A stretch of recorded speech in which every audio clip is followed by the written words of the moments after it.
अस्सलाम वालेकुम, मैं हूं साजिद और आप देख रहे हैं आपका अपना यूट्यूब चैनल साजिद सोबी। जैसा कि आपको पता है कि मैं काज ओवरलॉक पिको कढ़ाई सिलाई और इनकी मशीनों के मतलब वीडियो अपलोड करता रहता हूं।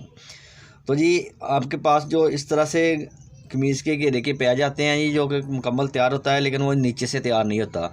तो आपने इसको कभी भी डायरेक्ट काविये के साथ जला के नीचे से ये वाला जो टिशू होता है इसको रिमूव नहीं करना होता जी, बल्कि आपने इसके ऊपर पहले कोई भी आपके पास जिग-जैग मशीन है तो उसके साथ आपने इसके नीचे नीचे हाशिया लगाना है, जिसको हम गोटा लगाना भी बोलते हैं जी।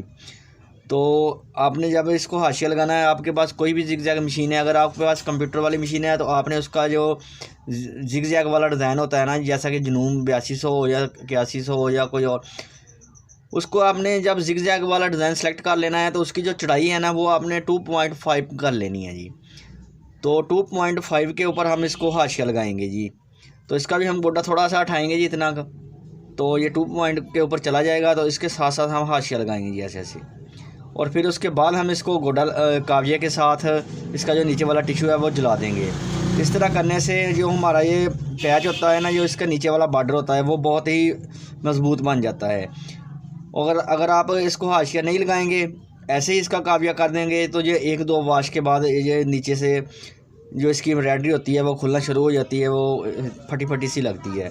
तो इस तरह हाशिया लगाने से जो हमारा पैच होता है वो काफ़ी मज़बूत हो जाता है। जितने मर्ज़ी वाश आप कर लें आपका सूट तो फट जाएगा, लेकिन ये नीचे से कभी भी आपका बॉर्डर ख़राब नहीं होगा जी। तो अभी करते हैं जी काम शुरू करने से पहले जिन लोगों ने मेरे चैनल को किया हुआ है सब्सक्राइब, उनका बहुत बहुत शुक्रिया। और जो मेरे चैनल पे नए हैं, चैनल को ज़रूर सब्सक्राइब कर लें और बेल आइकन को प्रेस कर लें, ताकि इस तरह की आने वाली वीडियो का नोटिफिकेशन सबसे पहले आपको पहुंचे और आप उसको देख सकें। शुक्रिया।